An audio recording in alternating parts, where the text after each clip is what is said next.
Hi guys, welcome to my channel. आज हम जानेंगे हवा की ज़रूरत और अहमियत के बारे में। तो चलिए आइए शुरू करते हैं। हवा हमारे आसपास फैली हुई है। हवा की मौजूदगी हमें महसूस होती है लेकिन नज़र नहीं आती। हवा के बग़ैर इंसानी ज़िंदगी नामुमकिन है। इंसान, जानवर, दरख्त और पौधे वगैरह इन सब को हवा की ज़रूरत होती है।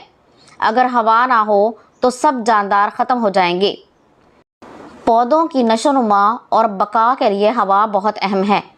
पौधे हवा से कार्बन डाइऑक्साइड लेते हैं और फोटोसिंथेसिस के अमल के ज़रिए इसे ग्लूकोज में तब्दील करते हैं।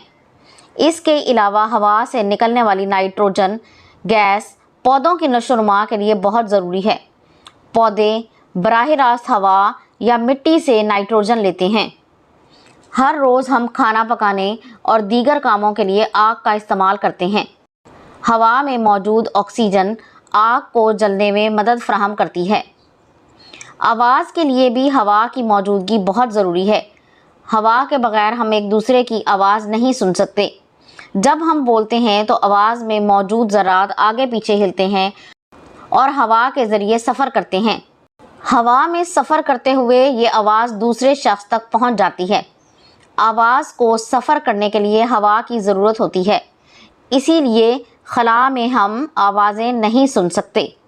तो ये थी आज की वीडियो। अगर आपको पसंद आई तो इसे लाइक और शेयर ज़रूर कर दें और इस तरह की मज़ीद वीडियोज़ को देखने के लिए मेरे चैनल को सब्सक्राइब ज़रूर कर लें। अगली वीडियो तक के लिए अल्लाह हाफिज़।